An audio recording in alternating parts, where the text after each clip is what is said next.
when the law leans hard on a brother of the road. 7 of the baddest of the bad join forces to bring $1 million in California gold to market. In the wildest, gnarliest, deadliest rally race ever.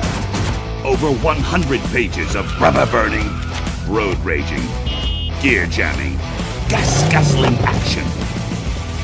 They're wild. They're free. They don't give a damn. A retro instant classic of a lifetime in the making. Coming at you from comic book outlaw Chuck Dixon. And legendary cartoonist Bob C. Hardin. And the hard-riding gang at RippaSend.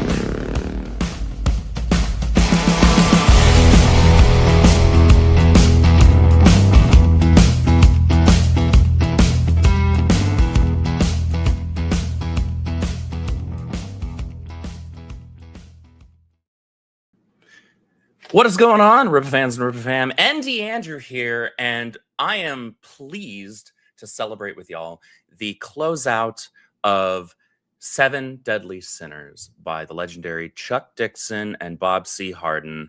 This is a book. And anybody that's been following Chuck and his kind of promotional tour for this, and seeing some of the early pages, which will show some of y'all tonight as well, you know that this is one hell of a book, both in terms of story and in terms of art. You guys are in for one wild ride. But without further ado, let me bring in my illustrious co-host, Miss Carrow Brown, assistant EIC here at the Rippaverse, as well as one of our editors, one of our writers, you know her as the Duchess of the Dirty Deeds. She created Smuggler's Stitch with Igor, which is Igor's first interior book with us. So everybody, please continue to congratulate and bully Igor to do more, and bully Eric to let Igor do more. Yeah, and do it for Igor. Absolutely, do it for Igor. Do it for our Brazilian Fabio. And we are also blessed to be joined by none other than the creators of 7 Deadly Sinners, writer Chuck Dixon. You know him, you love him. Creator of The Horseman, creator of Bane, writer of Alpha Core, creator of Zaylan. There's not that much that you haven't written, Chuck. So it's really easier to just say, Chuck has written a lot. Yeah, Chuck writes. Chuck writes. I don't know if you guys knew this. We also have Bob C. Hardin, phenomenal illustrator and card. And I have no volume, folks. Oh no. Yeah, I can't hear you. You're breaking up. Well, that's unfortunate. We don't want that at all. Hopefully, hopefully that figures itself out here in short order. But let's make sure that the actual creatives are up at the top here. Yeah. They deserve to be elevated, and so we shall elevate them for y'all, quite literally. But guys, I'm gonna drop out and then pop back in. Sure, absolutely. You do it. I will keep an eye on the lobby here, though he can't hear me anyway. So I'm telling him what I'm going to do, and he can't hear me saying what I'm going to do. That's fine. You know, I've been in stranger positions. But Chuck, yes, welcome back from Orlando. Yeah, it was fun seeing you guys and hanging out. You know, talking to everybody. Got a lot done. You signed a bunch of books. Raised a lot of money. Raised a lot of money for St. Jude's. Yeah. I raised money for St. Jude's Hospital, so that feels good. Yeah. Give our viewers a quick little overview of what we mean by that. By what? By the raising the money for St. Jude's. Oh yeah, I mean most comic book creators they charge for signatures. I just can't do that. Jack Kirby never charged me, so I can't look people in the eye and say, you know, give me a couple of bucks for writing my name. But it is an opportunity to raise some money for a good cause. St. Jude's Hospital is one of the better charities. You know, all that money goes to kids. It actually saves lives, and parents are able to take their kids to a hospital when under the most desperate situations, and they never receive a hospital bill. Yeah. So, that's the Lord's work you did there. So thank you for. I didn't do any of that. But now the important question, Bob, can you hear us? Yeah, I can for the moment. Okay. Well, we'll start with that, and we'll keep our fingers crossed that lasts as long as possible, guys. We're not going to go all night here. You know the deal. The campaign is closing down. Link is in the chat, pinned at the top. It's also in the description for the stream. Pre-order 7 Deadly Sinners. That closes down at 11 p.m. Central tonight, midnight East Coast time. I would say we don't care about East Coast time, but Chuck is on the East Coast, so I guess You're in Florida time. Forgive it. And so am I. Okay, so East Coast the guy. 2 important people on this stream are in East Coast time, so I guess East Coast is important this time around. So we'll go with that. That's For the moment. I'm fine with that. That's okay. No one's perfect, right? But yeah, you guys have had a successful campaign. We were talking a little bit before the show how y'all weren't necessarily 100% how this was going to go. Bob, you said, this is kind of my first thing like this, right? And pleasant surprise, it's done well. You more than doubled your goal, which is more than the vast majority of indie. We aren't doing crowdfunding here, but people often lump RippaSend and Rippaverse into kind of the same thing. So for sake of argument and simplicity, indie comics that are done not in the usual outlets like your Images and IDWs and whatnot, those seldom reach their goals. Even if their goal is something very small comparative to what we often see here, something like, $2,500 or $5,000. A lot of campaigns never even hit that. And it's because it's actually very difficult to market an indie book. It's very difficult to find an audience. A lot of websites don't have great discoverability. And then it also comes down to are you doing something very niche? And I would venture to say that 7 Deadly Sinners is actually quite niche. And yet it had very strong success. Yeah, it's not a genre you ever see in comics. I was going to say that you seldom see, but I've never seen one. I've never. Comic about outlaw bikers. So. Me either. I mean, at the Kubert School, the few days I'm there, I would bring up to students just about vintage B movies in general. So their age group has no clue, what it's even based on. I had to sort of fill them in on some of the old actors and drive-in type movies, whether it's biker stuff or car stuff or even low budget, just anything Roger Corman, anything monster, a guy in a rubber suit. I gotta you gotta tell the younger people about that. My generation, Chuck's generation, we already know about all that stuff and we have fond memories of it. So the whole nostalgia must have played into the majority of the sales. What's that like? Because you're talking about the nostalgia, and it's nostalgia for y'all's generation, which is very different from our generation, right? And so is the intent there primarily to market to that demographic?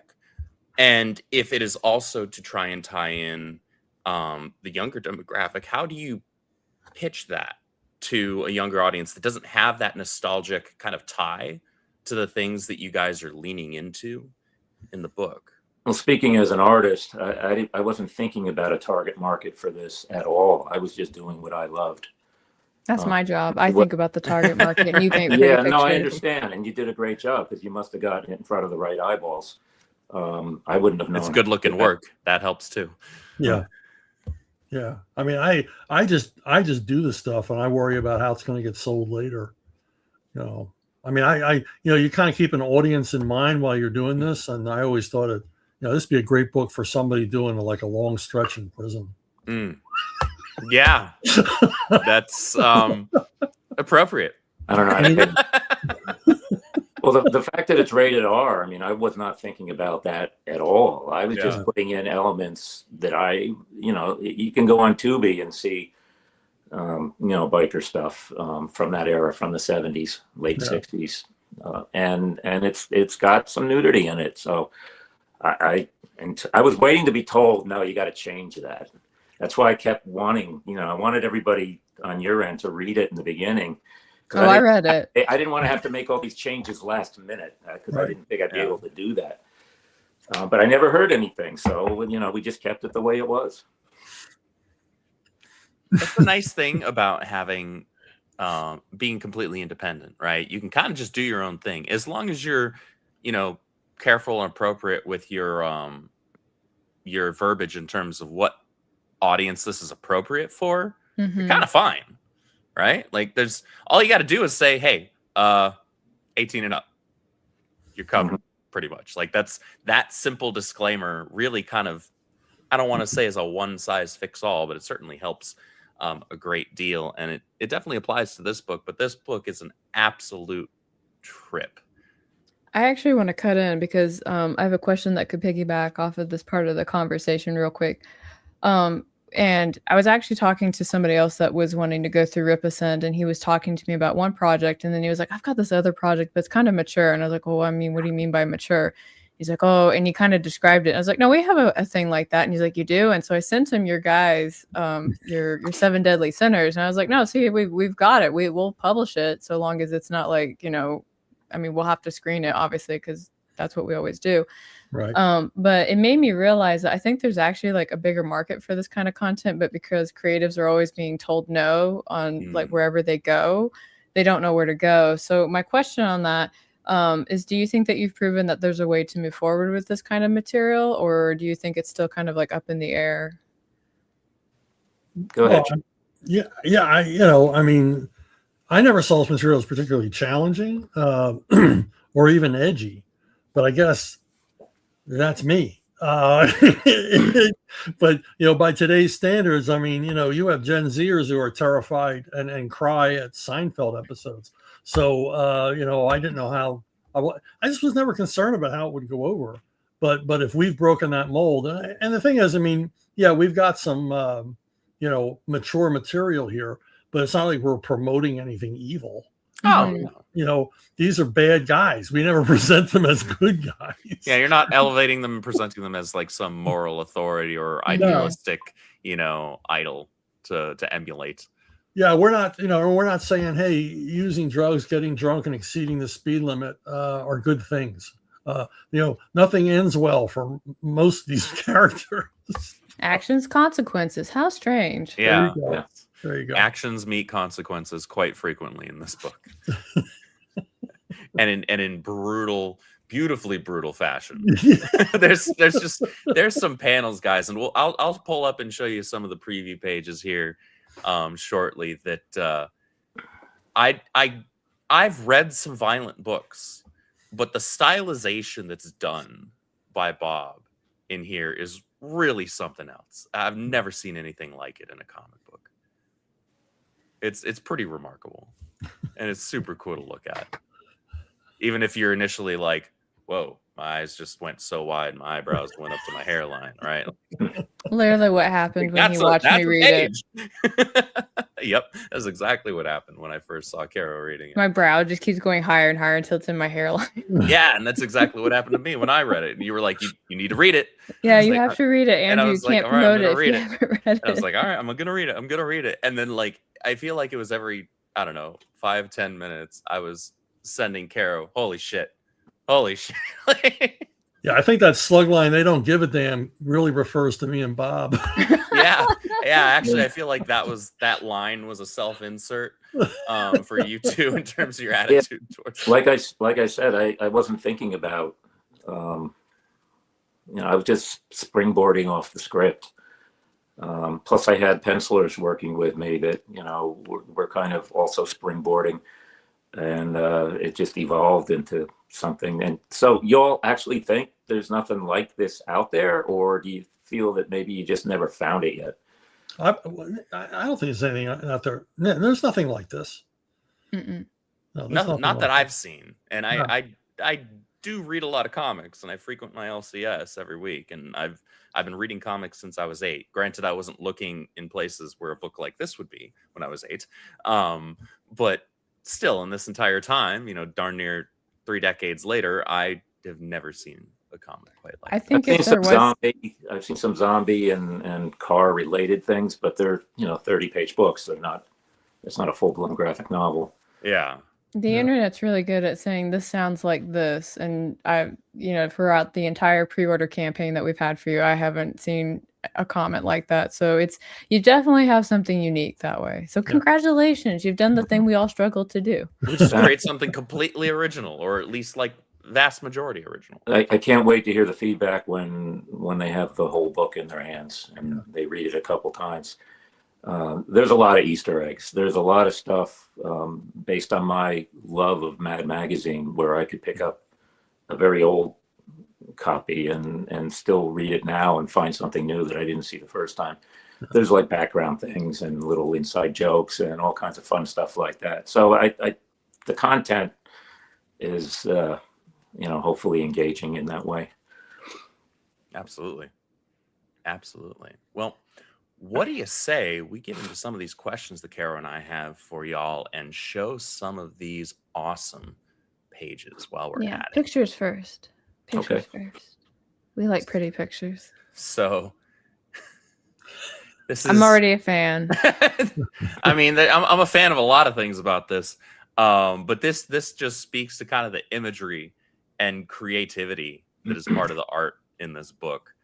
Bob, tell us about drawing this page. This is page 2, and you can tell by the first 2-3 pages what the book is about.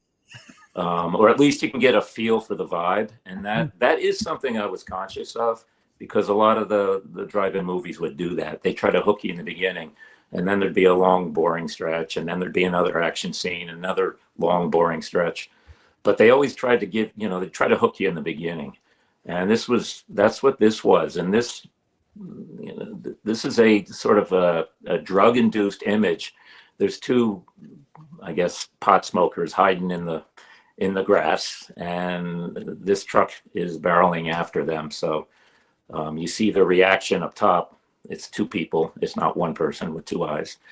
And then they disappear in the lower foreground. Just the girl's bra is left floating in the air.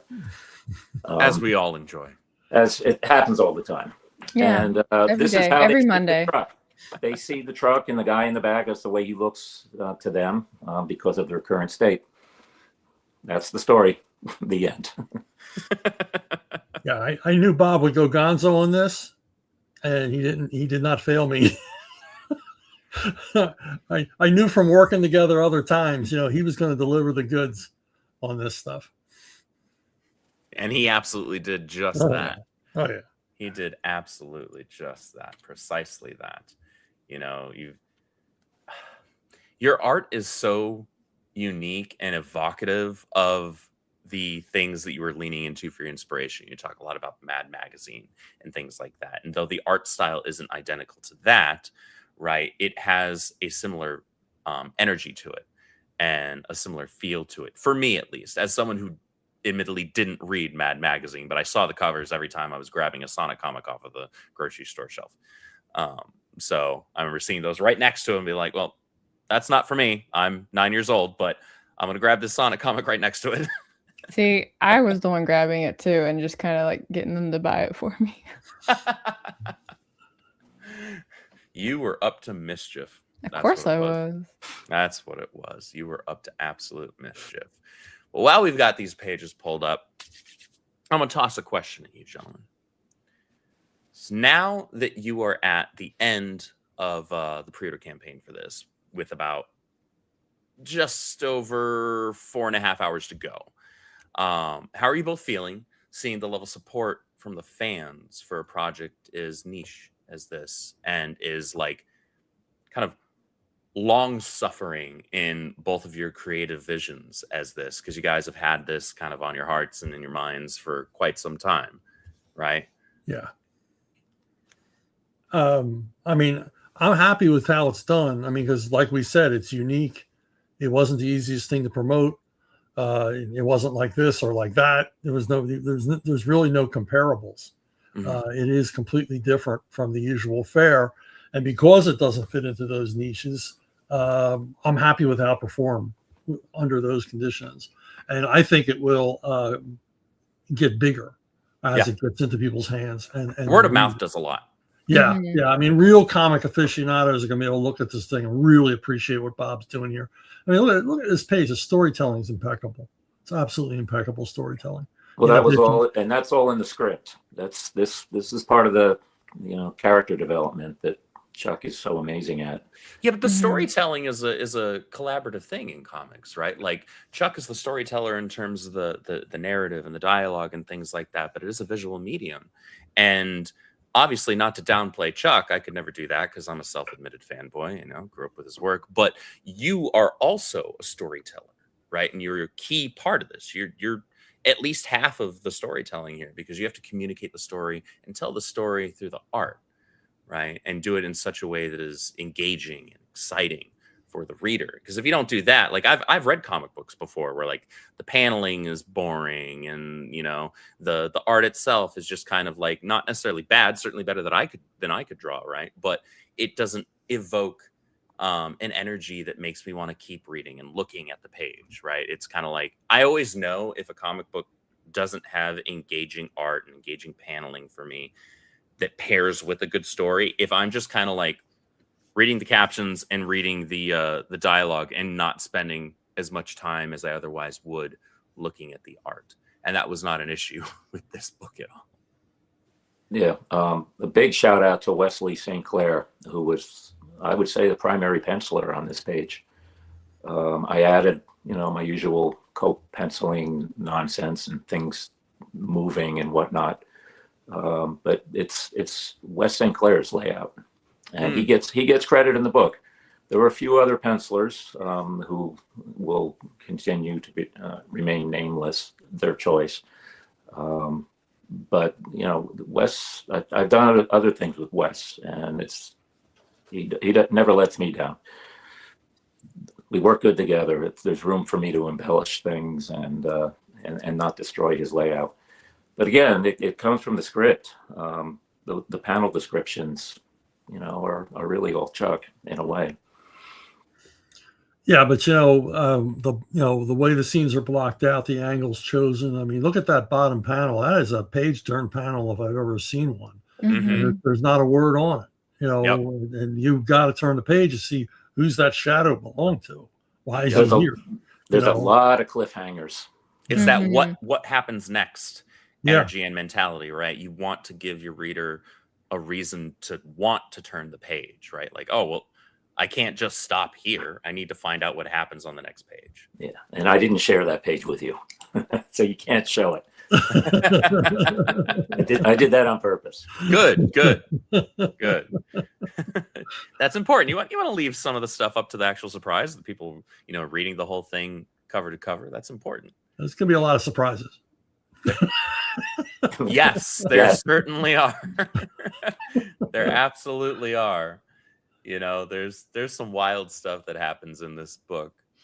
Carrow, I'll toss the next question for you. Okay. Hello. It is I, the Carrow. So when you were working on this book together, what was the one thing that you both knew that you had to get completely right when you were working on this story?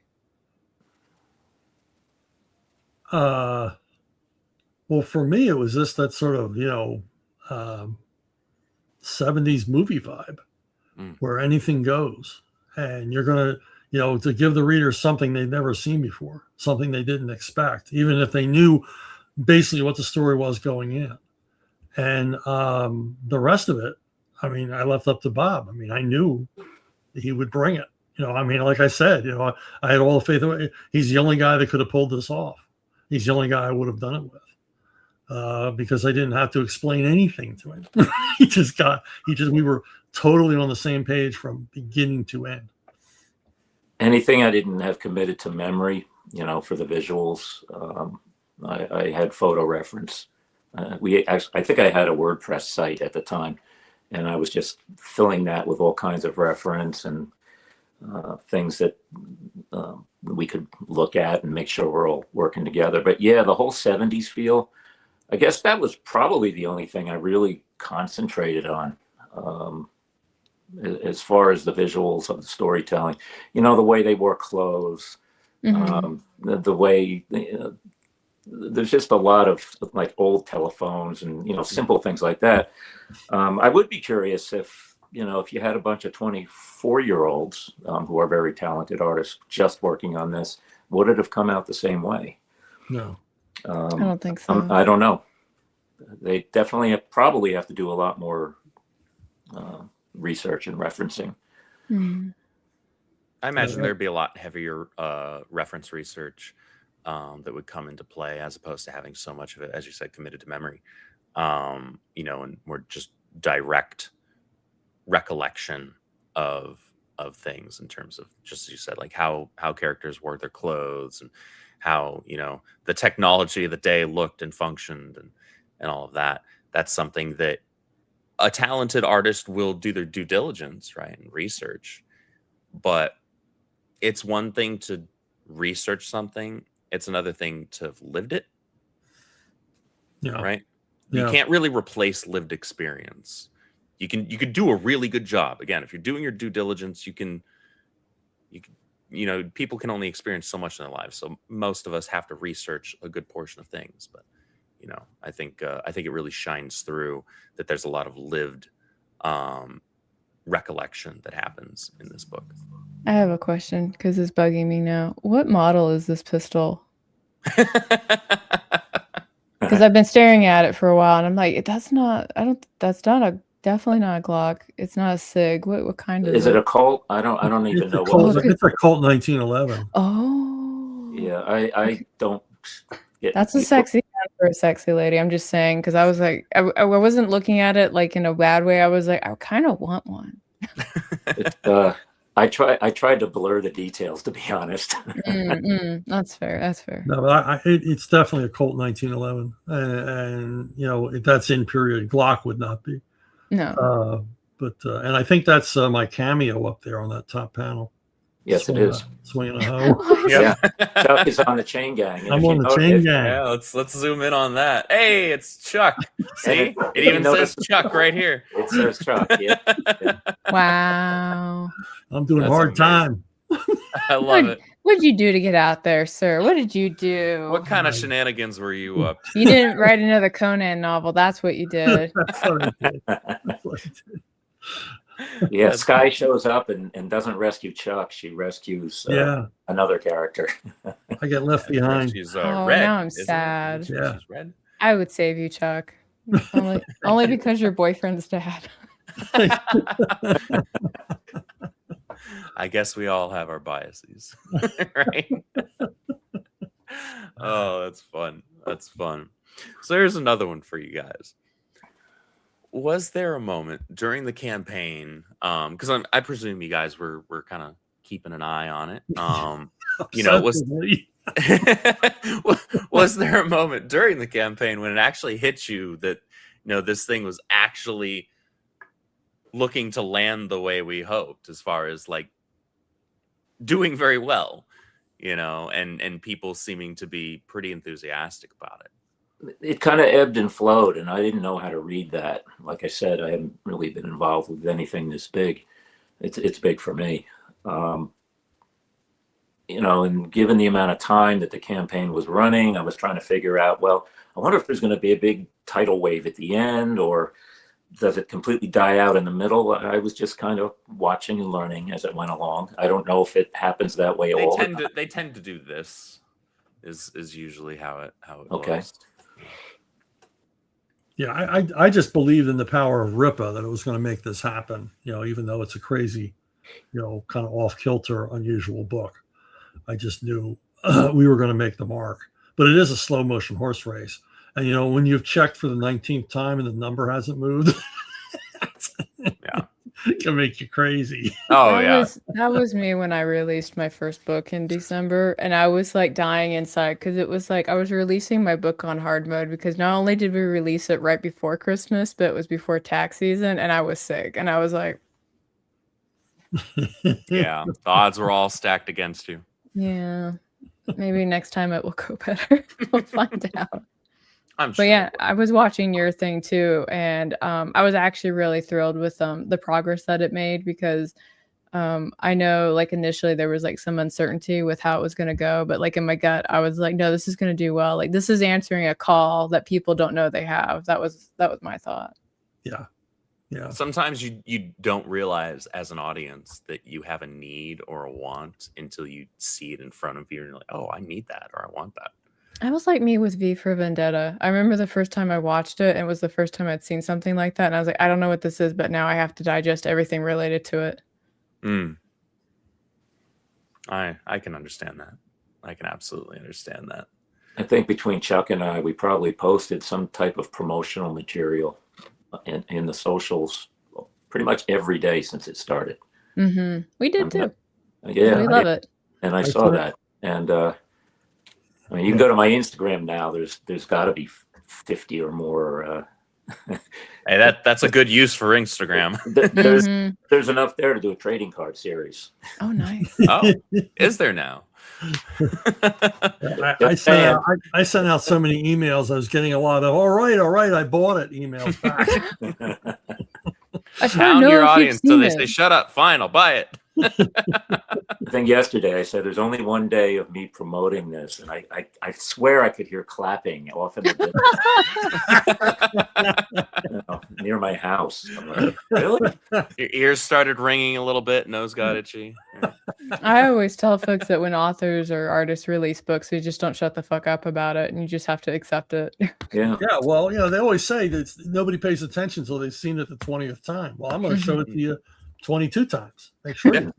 Make sure that you've seen it. And then another 22 after that. Yes, exactly. Yeah. All right, I just want to give you an update that I did find the pistol, and now I'm sending it to my husband with a smiley face. That's code for I want now. Yeah, I mean, I got a birthday coming up, It's a sweet gun. It's a sweet gun. You can hide it under the hood of your car too. There you go. I got the perfect bag to put it in. I'm telling you. Got the perfect bag. We accessorize here. There's something that no guy has ever said. I got the perfect bag for that gun. I do. You guys right? Can confirm. I have never said that, but I'm sure. Carrow Listen, we all play to our strengths. Okay, I don't have long hair. We're gonna pretend. Okay. What is this? You know what? It's coming back. Are you brushing your sideburns? Is that what that? I know where you live. What's the next question? Is it mine? Okay. Oh my goodness. I appreciate you. Oh my goodness. Well, I guess since we're talking about the campaign, what did you learn about your audience through the campaign itself? Like, did you find out that they were extra excited for it? Were they kind of meh about it? Like, what was like a thing that surfaced for you? Yeah, a lot of people were excited. I mean, most of my people that read my stuff, I mean, they pretty much know where I'm coming from. So if I say it's action packed, it's going to be action packed. So the biggest thing for me was making sure they saw as much of Bob's artwork as we were willing to reveal, because that really makes this comic. I mean, that's the special thing that puts it over the top. Yeah, I wasn't really sure who was responding. I mean, I have Facebook friends, and the ones that, they click like because they see the images, but I don't know how many of them are truly funding it, or helping to fund it. And I'm waiting to hear more after they have the books in their hands, because that's probably when I could gauge my audience a little better. Back when we had started it, and I was posting, pencil pages or just purely inked pages with no color, I seemed like I had a huge following of people that were really interested. And then the thing sat for a long time, and I don't know how many of those people actually saw all this and returned. A smart person back then would have kept a mailing list, but I didn't. Yeah, so we're comic book guys. We're not marketers. That's why you hire people like me. That's why you hire Carrow to bully people for you. Yeah. All right. Point noted. Good call. Good call. So here's another one.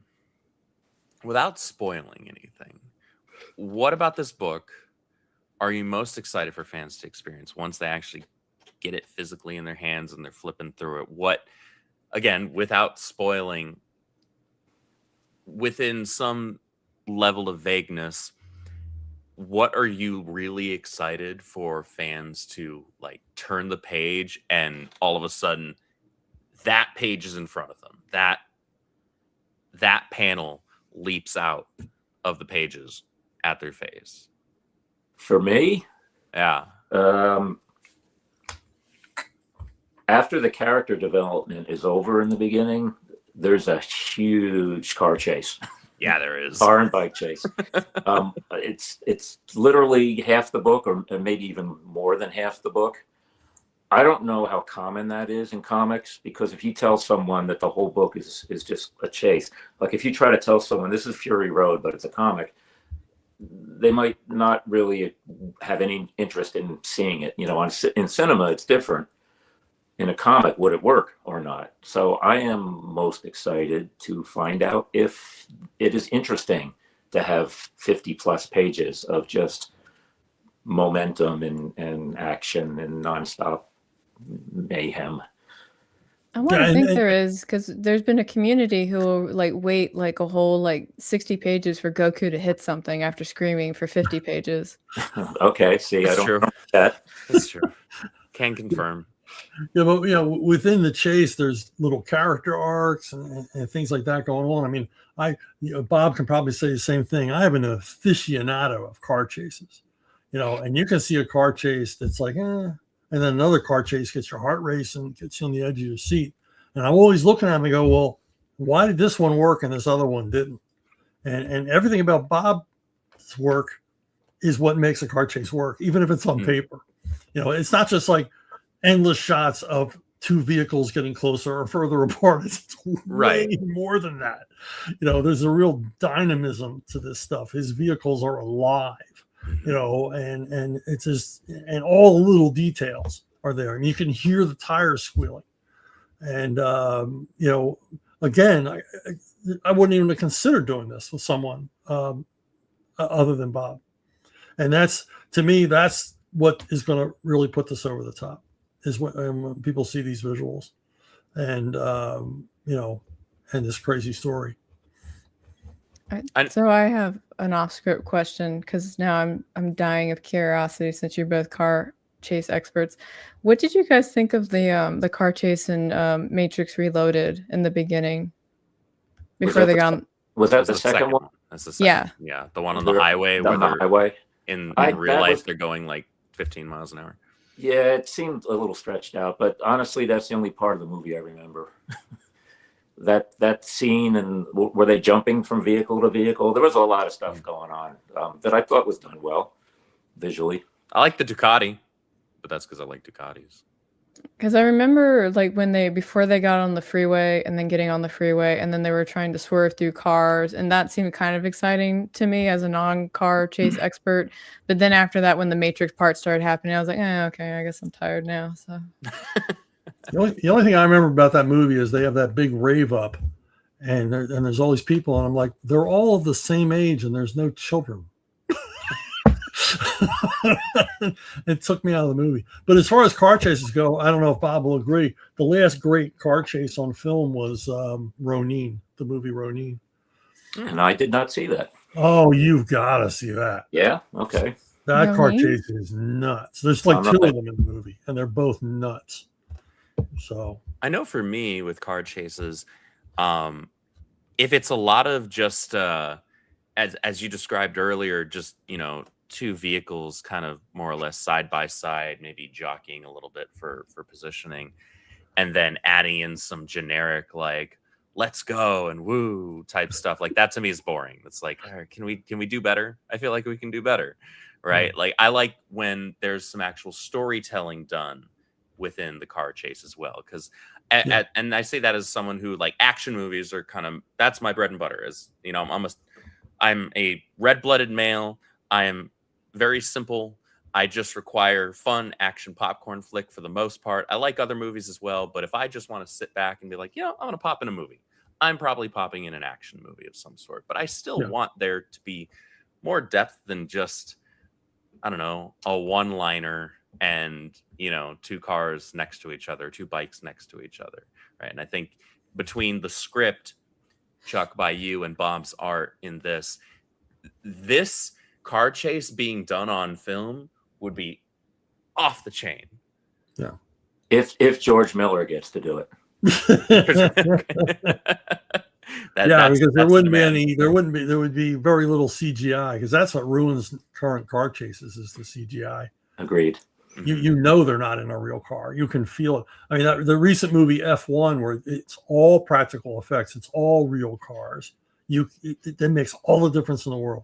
All the difference in the world. But when they throw that CGI really backgrounds and everything, it's like takes me right out of it. I don't care. Yeah, I literally told a student today, watch the first 2 Mad Max movies, because he was talking about how to draw a particular car chase thing that he's working on. Yeah. Those car chases were pretty good. Yeah. Watch Fury Road. Watch even Tarantino's Death Proof, which is relatively new compared to a lot of other stuff out there. But because they tried to do it as practical as possible, it comes across as an older movie. Right. And I don't think the audience, the non-car audiences actually appreciated that as much as I did. I really liked the script for Fury Road, because it was the script that when I was kind of like perusing it on the first page that made me be like, okay, it's actually okay to use some prose when trying to describe something, because up until then people were just like, I just want you to type the basic stuff of what's in there, and it felt kind of like shallow to me. But I was reading the script for Fury Road and I was like, this is beautiful. Like this is like, I was taking notes. It's quite well done. But so's the movie, so I guess maybe it's all well done. Well, that's George Miller. Was it Brendan McCarthy worked on that as well? Because he's a comic book guy. Oh, I don't know. Yeah, I've got more than one book that is just pre-production art, and I don't know who did it. It's all different artists. Well, I think Brendan McCarthy worked on that, and he's a comic book guy. So, okay. That's the trouble I run into when I write for film people. I'm writing like a comic book guy. They're like, wow, you described a lot. I'm like, yeah. I want you to see it in your head. Yeah. I think, and I think that's because everybody will, and maybe you guys can give some feedback on this. Another thing that's not on the agenda of things to ask, but that's how conversations go, is I'll have people ask me the difference between writing long form prose for novels and scripts. And I always tell them, it's like, when you write like a script, it has to be a bit more like condensed and not as much fluff, but you still should be descriptive enough that your artist knows what you're trying to convey. Because at the end of the day, if you're writing something, your artist goes left field and it's not intentional, then that's on you, because you didn't communicate to them, because they're only taking away what you're sending, if that makes any sense. Yeah. So for you, both of you, because you both kind of are on different sides of the script, like what about the scripting process kind of stands out to you when you're working on a project, or it helps like something from the panel description pop or a scene pop? Well, I mean, I try to let the artist know what's important. Like, there's this thing in the panel, it's a bottle opener, but it's going to be really important later on. So the artist, they know to emphasize it, or not basically have a character holding it out, but we see it in panel. Things like that, because you're directly, I'm telling the story with another person, but they're going to draw pictures from my words. So I want to make sure they have all the words they need. Mm-hmm. And then, as Bob will tell you, I'm super flexible. It's like, well, if you got a better idea how to do this, please tell me. I have seen you do that with Joe in your scripts. You're like, Joe, I don't know how to describe this. Just do what you want. I can distinctly remember several times where I'm reading through either an Alpha Core or Horseman script, or even Zaylan, and particularly Zaylan. Yeah, and you just kind of say, I have no idea. Go wild. Yeah. And that's you shouldn't have done that with Joe the ship, does. though. No, you shouldn't have done that with the ship. He went wild with the ship. He went wild with the ship. I was like, you're going to have to draw the ship over and over again. What are you, crazy? Yeah. So it's fun to see, though. It's always, and I, for one, try to take notes from that when I see that, because you have to, when you're being the storyteller on the scripting side, you have to trust your audience, right? You want to give them enough information. You don't want to, this isn't the golden or silver age where we're like actually in the dialogue describing with the characters everything that we're already seeing on the page, right? And so you have that narrative redundancy. Right. You want to trust your audience in the same way you want to trust your artist, right? You want to let your artist have some fun, a little bit of flexibility. And I like what you said there, where you said, I'm pretty flexible. If you've got a better idea as the artist, you're the one, you say this all the time, you're the one that's going to have to spend way more time drawing this thing over and over than I am typing it, you know, in the script. So I that's something that I've always tried to take to heart. I really appreciate that. I'm sure artists that work with you appreciate that.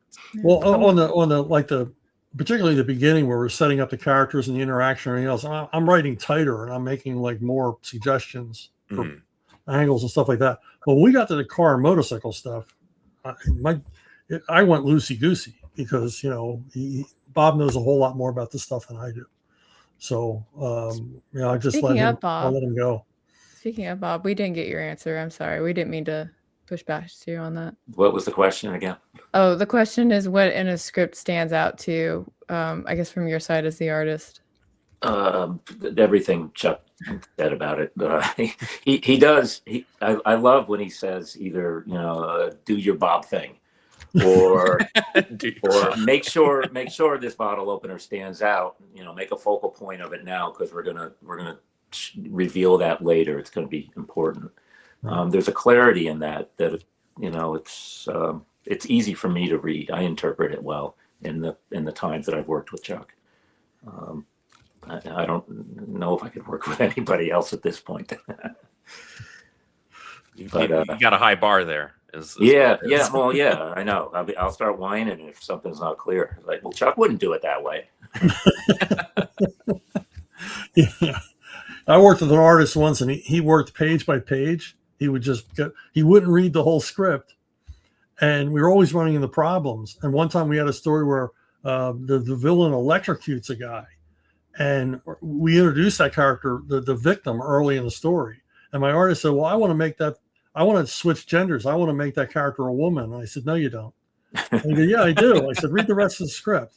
And he goes, no, I really want to make it a woman. Then he gets to the page where she gets electrocuted. And he's like, oh my God, I can't do this. you made choices. You made your bed. Time to lie in it. You're stuck unless you want to go back and redraw all those previous pages, make it a man like I told you to. That's a trip. That is an absolute trip. Well, before we continue on with the questions, how about we check in with the audience real quick here? Because they have sent in some super chats. So I want to make sure that they get heard. And I'm sure some of these or most of these questions also pertain to you gentlemen. So I want to make sure that the audience's questions get answered if at all possible. So first one from Jath for $5 says, in Rippaverse, the nation of Greater Florida needs a mobility/speed accept to hire as a human taxi service for people trying to beat Orlando traffic. Orlando traffic, man, is no joke, especially during spring break/con season, or spring break combined with con season, like we just had. It was quite delightful. Yeah. Yeah, I got to know my Uber driver way too well because of traffic. I mean, and I don't think speed would help you. No, not really. That there's just too much stuff in a confined space. Yes. But thank you, Jath, for that. I appreciate you. Another $2 from Jath. Updates on Rippa panels being posted to YouTube. So our video team has been working on some edits from the convention weekend. We'll be posting those over the weekend. So here, starting probably tomorrow. As far as actual full panels being recorded and posted, that I don't have an update on for you guys at this time. But thank you for the $2 nonetheless. Jath is just throwing all his money at us. This time, thank you for the super chats, Jath. Thank you. This time he's throwing the question at Bob. So for $5, Jath, thank you so much. Says Bob, what would you like to do next? And what would you say makes projects rewarding for you? Also, what got you into mastering drawing vehicles? What do I want to do next? 7 Deadly Sinners Part 2. Oh, all right. Yeah, more sinners. It's MOHR. More like the more beer. I got you. Yep. Still waiting on that koozie. I am still waiting on that koozie. I can't wait. You know, we're gonna have to share a beer. We are. Gonna have to crack open a cold one. We'll share a 6-pack. Yeah, there you go. Sounds good. We'll do it. We'll make it happen. What makes it rewarding for me? Back to what I said about just having people appreciate it, and letting me know that there's others out there that like the sort of niche visuals that I do, instead of the standard stuff, which that's kind of cool. And I don't know if I mastered drawing vehicles. I just have my own sort of caricatured flair. Usually my vehicles are more caricatured than the vehicles that you're going to see in Seven Deadly Sinners. I kind of perfected that in my years working for Cartoons magazine, which I may have said before, it was an automotive Mad magazine, pretty much, put out by Peterson Publishing for many years, from the 60s all the way up to the 90s. I grew up with it. It was my go-to for tracing car stuff. And then I ended up working for them for the last 10 years. And that makes you better. Excellent. Jath with more money. Thank you, Jath, for the $10 super chat. This one's for Chuck and Bob. It says, how would you say artists and writers can improve their visual storytelling?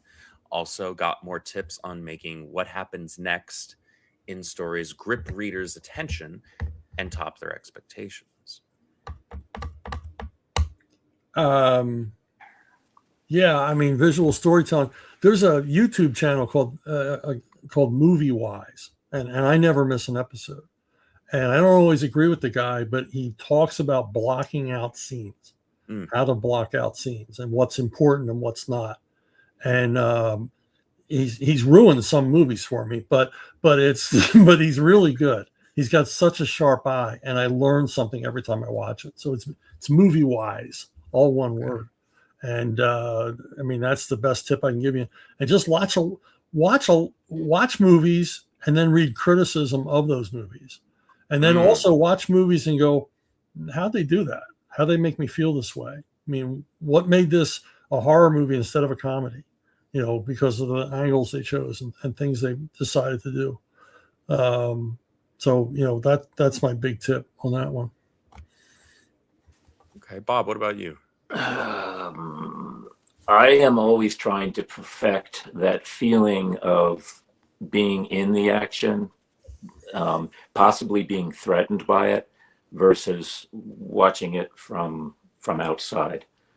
If back to George Miller, if you watch the first two Mad Max movies, there are camera angles that are so low to the ground, whether they're connected to a moving car or literally the camera guy is made to lay in the road as these cars come flying by.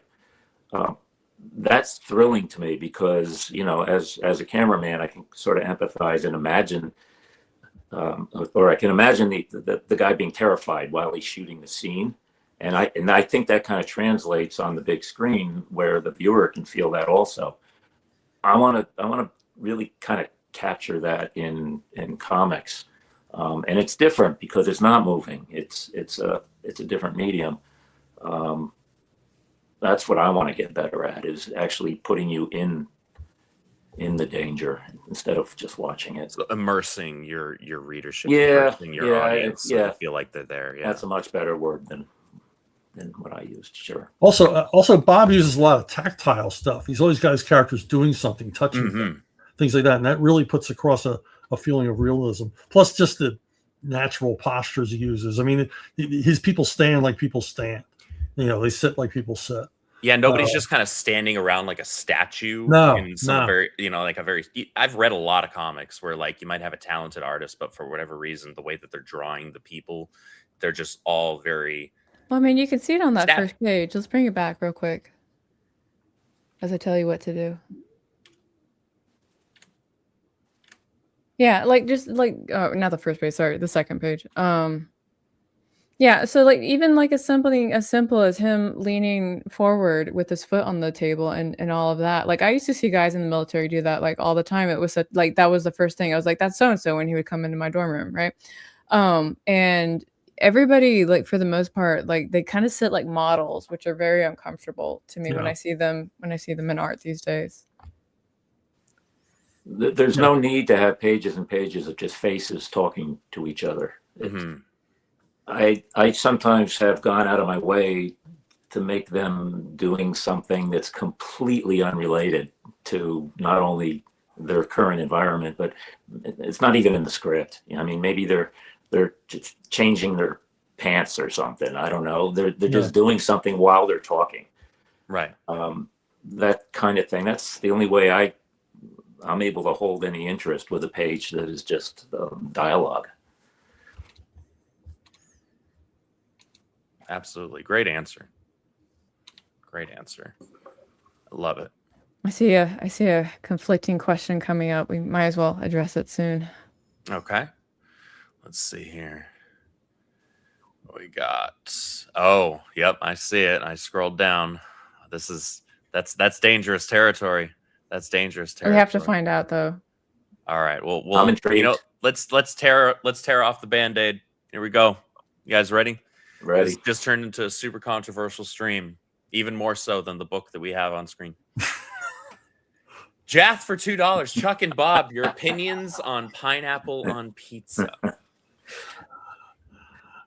I've had it. I don't mind it. It's not my favorite. I'm kind of vegan, so I don't know. How's it go with non-dairy cheese? They're a very fence-sitting answer. I'll accept it for now. Yeah. I think it's an abomination. Thank you. And this is why, not because he wrote Robin for years, not because he co-created Bane, not because he created Carrow's boyfriend, the Horseman, but because the man speaks truth to power. Yeah. I'm glad I can't see your face right now. I'm glad the super chat's hiding you. I'm smiling ear to ear. You know. It's just wrong. God bless you. You know what, Chuck? I love you, and all people have to have flaws. This one's yours. It's okay. I love it. I love it. All right, another $5 from Jath. Now that the Rippaverse is doing cowboy western comics, it'd be awesome if Chuck did one set in the Rippaverse and gave it a crossover with Horseman. Yeah. I mean, it doesn't take much to convince me to try to do a western, but I would want to do I mean, I understand the Rippaverse one. It's kind of a horror western, right? Yeah, it's a period piece. Yeah, I just like my westerns straight up. In fact, this is a total aside, but the very first story I ever sold to Marvel was a western, an 8-page western. Ooh. And this week, I was able to get in touch with the daughter of the artist. He's long passed, and she still had the original artwork. And she sold it to me. So that's cool. I can't wait till that package gets here. That's really cool. That's so cool. That's something super special. Bob, you know who John Severin was, right? Absolutely. Yeah. It's an 8-page story by John Severin. It's the first paid work I ever did for Marvel. Oh, that is cool as hell. Yeah. That's amazing. Yep. Yeah. That's amazing. Can I pitch a western? I didn't write it yet, but there's no horses in it because I don't want to draw horses. Oh, so you're like 99.95% of other artists, right? There are vintage cars that would have been around. Okay. No? All right. I have to think about that. I know you can draw hats because those are the two requirements. Horses Yeah, and no, I hats. could do hats. I could do horses eventually, but it would take a while. I have to work on it. Well, we could Just we could treat have them just a like few cars. horses. Suddenly the horses are cars. It's fine. Yeah. We have a western hero who walks everywhere. Yeah, there you go. That seems efficient. Cars and Hey, and one either old- way, he's hoofing it everywhere, right? Uh, It would be old vintage cars and one biplane. I got it all figured out, Chuck. Okay, I want to hear it. I'm definitely want to hear it. But I mean, Andy's so proud of walking himself. place to place worked for Django, so maybe it'll work here. So I know what I am. I think that's fantastic. Jath with another $5. This is a running bit in the chat, the favorite part bit. So he says, "What's your favorite part of Great War Separation 1? I liked when Sergeant Rock and Haunted Tank fought Dum Dum Dugan and the Wizard. I really over felt Team that. 7's fate. The Wizard, nobody knows who that speedster is, but he is a speedster. and he wore a yellow costume to make it even worse. Yeah, it was the ugliest freaking costume on the planet. I remember being a kid and seeing that and said, who approved this? If I had a character called the Wizard, I would not put him in yellow. Yeah, I feel like bad choices were made there. feel like that required a little bit more of a heavy hand from editorial to say. You know, I no. read a comic recently. It was Rogue Savage Land, because somebody over at the convention was kind of like, "Have you read that yet?" And I was like, "Oh, you know what? I haven't. Maybe I'll do it when I get home." And the editorial part of my brain kicked on while I was reading it, because in the middle of like Rogue talking to Magneto, they start fighting and part of his armor gets blown away and stuff like that. And we have Silver Fox with like, you know, pectorals and abs, and I'm okay with that, right? Like I'm like, okay, cool, it's made for me. I'm totally down with that. And then he goes to sleep and Rogue walks off, you know, with that whole like, he can't, you know, my problems can't be his problems kind of girl nonsense. And he comes back and like the next page and all his clothes are back. And I was like, hold on now. Like he was half naked like 1 page ago and you brought all his clothes back. Like now I don't want to read the book. No consistency whatsoever. Yeah, that's why the consistency part. Narrative consistency is important. Yeah, I mean, I was about to be like, who edited this? Like, I have questions. Like, It was not me or you. I That's all know this was before we moved into this industry, but yeah, just Wow.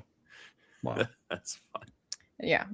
This one's for Chuck by Mustafa. $5.99. Says Chuck, in Alpha Core, they were told no jurisdictions on non-accepts. In Horseman, they're in his way. Is Brian corrupt? No, because I mean, to my mind, Alpha Core, they just see themselves, they don't have restrictions like that. I mean, yeah, officially, yes, but in their mind, they can intercede anywhere. So, you know, and what It's usually Brian who tries. Oh yeah. Well, yeah, he does what he wants. But you know, to me, and I always had this argument at Marvel with characters like the Punisher. I want to see quality of life crimes. I want to see superheroes beating up normal people too. It's part of the wish fulfillment fantasy. I mean, it's no fun if they're always going up against people to give them a challenge. Mm-hmm. But if they're going against, you know, carjackers or burglars or, you know, stopping a drive-by of normal humans, I mean, I'm sorry, that's cool. What's, you know, action number 1, what's on the cover? He's picking up a car full of normal guys to throw it. Yep. Absolutely. Yeah. Absolutely. Another $2. Also, Chuck, Blue Shift and Horseman crossover when? I'm a crossover junkie, so I'll do crossovers all day long. You may write my character as often. Wait, hold on. Wait. You let Chuck do it, but you told me hell no. Listen. Yeah, I know your face is hiding, but that doesn't. Oh, I'll show it. Listen here, little lady. Chuck didn't threaten to kill everybody around him. He still could, though. He didn't say Chuck anything. Dixon is Chuck Dixon. All right. I've seen Chuck Dixon write bad days. I've seen him write bad days as well. I've read a lot of those. Yeah, I've read quite a few of them. Yeah, we got to have another group Zoom where we go over this stuff and nail it down. Because we always talk about this. What if this person met that person? Well, then we never do anything. What if Salen met the crew of the Dirty Deeds? There you go. Yeah, we got to do it. We've got to do it.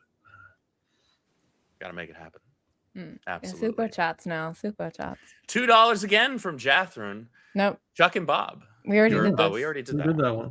Chuck already gave the correct answer. That issue is over with. Yep. Antoine Hayes. Hey, man. Good to see you, buddy. This gentleman over at Icon Presents. He's interviewed Carrow and myself and Kanan, and I think he also interviewed Eric. I know he's been trying to get Eric. I've been trying very hard. We got to get you over there. We got to get you guys there. Yeah. He says, always a fan of how cinematic Chuck's stories feel. Panel question: outside of your own, what character would you love to tackle or collaborate with? I'll let our guest go first while I think about it. Yeah. What of any character? Yeah, any character. Any character, not just Rippa. Anybody. Any character. Yeah. My stock answer is I would always like to do a long run on Fantastic Four, like a 2-year run on Fantastic Four, preferably with Graham Nolan if I could. Oh, that would be a banger. Yeah. Mm-hmm. We've already talked about all the stories we would want to do, so we're ready to go. Marvel just needs to call you up. Mm-hmm. Yeah, that'll happen. Bob, what about you, sir? Oh boy. I agree. Chuck's stuff feels cinematic. It always seems like I envision it, anything that he's done being a movie. What characters? I've honestly, I'll be truthful. I've never really had a passion for doing someone else's character unless they let me sort of caricature it and give it a twist. I remember when I was going to school, the comic book school, I didn't want to do it. I wasn't one of the guys that was drawing like cookie cutter versions of, superheroes out of the books. I was doing my own twisted stuff and sort of making it up as I went along. So I don't really know that I'd want to do another one, unless everything came together perfectly. I think that's a more than fair answer. And I will collaborate in general with anyone that'll do that Western with cars instead of horses. Okay. Well, I don't want to be left out of the mix, so I definitely want to see this thing. I don't want you going on to somebody else. Right. You can't be with another writer. Carrow. He's a jealous collaborator. Carrow, what about you? I think I'd like to try Captain Marvel. Only because she seems to be very unliked overall. And since I like to do everything on hard mode, I'd like to take the character and explore it and present it in a way that could, be easy to digest again. Because most of the time I feel like certain things get into the way of what she could be. And yeah, we lose that. The character hasn't been likable since Brian Reed was writing her back in the early 2000s. I mean, I've never liked her since somebody showed me the first page, but, that was just me. Well, that was when she was still Mustafa's got me. I can fix her. I can. I'm going to take the easy answer, but it's an answer that 8-year-old Andrew would have given as well. Writing Sonic the Hedgehog would be a crap ton of fun for me. Oh, the classic. Yeah. It was my first comic book, first cartoon for the most part that wasn't, like Looney Tunes and Tom and Jerry and stuff. And I consider myself pretty well read of the character. I think that would be a blast. I deeply resent that he did not get with Sally Acorn. I invested many years into this relationship and they went their separate ways. And now I'm not interested. Yeah. She doesn't exist anymore. I hate it. Absolutely hate it. Thanks, Antoine. And one final super chat. I think this is the last one we have from Jath again for $2. Says W for Andrew. Long live the puns. Don't encourage Andrew. God bless you. No. Life is good. No. But it can be better. I don't with know. Puns. No. Excellent. No. Well, what do you say we each throw one more question at these fantastically talented gentlemen before we let them enjoy the remainder of their evenings? Yes. Very well. I will ask one more question. It's very hard. So when you're done writing More Sinners, do I get to read it?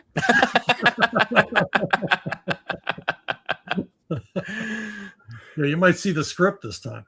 Oh, Yeah. Really? Yeah, because you guys never got to, I don't think you ever got No, to I never saw. I just got like Alex sent me the pages and he's like, "Yeah, it's Chuck. It should be good." And I was like, "Oh, okay." And I looked at it. I'll send you the script. I'll send you the script so you can look at it. I think I have copies of 3 or 4 different versions, as it evolved, because it went on for so long. Yeah. That was my question. Fun. Thank you. That's fun. So, as you close out this phase, we're going to be moving into fulfillment here fairly soon. Campaign again, guys, and tonight, 11 p.m. Central. Pre-order now. I think we've gotten somewhere close to like a dozen books sold over the course of this brief stream. Oh, thank you guys. Thank you all so much. You're about to hit 600. Whoa. So, hitting 500 is a big deal for any indie book at all. Sure. Hitting over that is stellar. So, again, and I was worried. Guys are moving. You guys are moving. I had faith. I had faith in your product. Absolutely. What should fans be looking forward to next from you guys? Whether collaboratively or individually? Charles, go ahead. Well, I got a project that Bob contributed to recently called Buttermilk, and it's kind of a comedy set during the early talkie period in Hollywood. And Bob did like a 5-page backup of one of the ancillary characters, which the story was, again, the art was amazing. And also Bob and I have been working off and on a Christmas story that we would we would like to present, if you can imagine. No, you can't imagine a Christmas story. I was about to say Bob we're and looking I. at Sinners, and then you're like, and then we're going to do Christmas. Do you draw Whiplash. reindeer, Bob? Do you draw? You don't want to draw horses. Do you draw reindeer? In those first 10 pages, I did draw reindeer. He does do some awesome reindeer. Imagine imagine a Rankin Bass Christmas special done by Roger Corman. I think you get the idea. Yeah, no, that's kind of where we're going. And maybe you shouldn't share that because there's probably a director right now putting that together. Yeah. Okay. Yeah, we need to wrap that up. We need to do that and maybe campaign it through RippaSend again. Oh. Yeah, and also, our dream is to collect it with a bunch of stuff. Bob has this awesome story he did on his own, and then we have our early the horror work, the very first stuff we ever worked on together. So make a big Chuck and Bob collection. A kind of an anthology collection of stories. I'm so excited about this. 2 horror stories from 1985 and 86 I want it. that I've digitally remastered, relettered, and cleaned them up. And it's not my best work, but in a compilation, the stories are great. The stories could be any anthology TV show. It could be a Twilight Zone thing. I still want it. Let's make it happen. Yeah. I can bully some people. Yeah. I can cheer her on as she bullies some people. I'll do that. You guys know people? I know a guy who knows a guy. All right. We'll talk. I have a particular set of skills. She does. They're kind of scary. I try to be on the other side of those skills. But I think that's all that I've got for you guys as as I flip through these last couple of preview pages here so the audience can see more of Bob's incredible art. Guys, pre-order the book before 11 p.m. Central tonight. That way you can get a physical version of every page of Bob's work and Chuck's work in this. That's what you want. Like, it's cool to see the pictures on the screen, but it's much better to have them in your hands. Yes. So please do that. Gentlemen, give us an elevator pitch for why the audience wants this book. There's no other comic like it. I can guarantee. That's not hyperbole. I'm not a hyperbole kind of guy, but this is a unique comic book reading experience. And you're going to want to read and reread this thing because it moves at such a rapid pace that you're going to want to go back and study it after you've done reading it to see all the little details and background stuff and Easter eggs that Bob put in here. And it's just, it's different. If you love comics, you're going to love it. It's pure comics. There's a money shot on every page. If I could go back to 15-year-old me, 12-year-old me, this is the kind of book that I'd be stealing tracings out of. I'd be copying things, or trying to draw them free-handed on the notebook of from school, middle school or grammar school. It's got visual momentum. It's got storytelling momentum. Like I said before, it's a long car chase and bikes and a truck and not one horse. No, not one horse. Knife fight. Awesome, epic knife fight. Yeah. Oh, that's right. Yeah, we tend to glaze over that, but there's some amazingly choreographed knife fights in this. Yep. Absolutely. There's some genuinely awesome sequences in here that not even related to the vehicles, though there's a lot of that. Like, guys, I've only seen a couple of moderately interesting, maybe only 1 or 2 like cool, that at least I would classify as cool car chases in comic book form in my time reading comics. There's nothing like this. No. There's nothing like this anymore. Stands alone. It does stand alone. The knife fights and the, or any of the fights and the car chases, bike chases, they're all maybe 1 or 2 pages in the script, but we made them longer. They're like 4 or 5 pages. I think that knife fight goes for 5 pages, and then it goes to a different part of the story for about 4 or 5 pages, and then it goes back to the knife fight. Yeah. Yep, I know exactly which part you're referring to. Yeah. That has that one set of panels, or actually it's really almost the entire page, that is one of the most interesting visual things I've ever seen done in a comic book. That ends with kind of a hint of black and white, and then the story changes for several pages, and then it picks up again with a very small bit of black and white, which goes to color immediately. Yeah. 100%. Guys, you will never have read a comic book like this, both story and art-wise. Get it pre-ordered tonight. Get it in your hands. This is a really special project. It is. There's nothing else other than wild that I can use to adequately describe it without being extra profane. Because and I try not to on the Rippaverse channel. But the fact of the matter is this book is freaking wild. That's all I can say about it. It is absolutely wild, but it's cool as hell. In a good way, yeah. Yeah, absolutely in a good way. Chuck wrote a blast of a story. The characters are fun. Bob's art, it's off the chain. It's stellar. He's so good at what he does here, guys. So Adam Sage, thank you. Says you just bought cover B. Thank you for that. Thank you, Adam. Appreciate you, brother. The 3D cover? I believe that is the 3D cover. Yes. That was fun talking to the printer about. Yeah, let me know how that works on a wraparound cover. So they call it a false cover. That's what they do. Because the book isn't usually with like with what you wanted. The book has to be like thicker in page count, which is not a challenge right now. Okay, like we're gonna move on, but next time. But what they do is they call it a false cover, and so they're gonna do that application on it. And so far they said it looks really good. Okay, I'm excited to see it. Super excited to see it. Nobody asked you guys. Sorry, the dogs. The dogs. Yeah. We have one final super chat here before we kick out of here. Pineapple. Graph Web for. No pineapple. Chuck already answered the question. No, you be quiet. Bob and I can join forces on this. Okay, you don't outnumber me today. True. Fine. Whatever. I was about to say you're not the boss of me, but technically speaking, that's not true. Yeah. Graph Web says, "For fuck's sake, # cancel Disney Plus." I can't cancel what I don't have.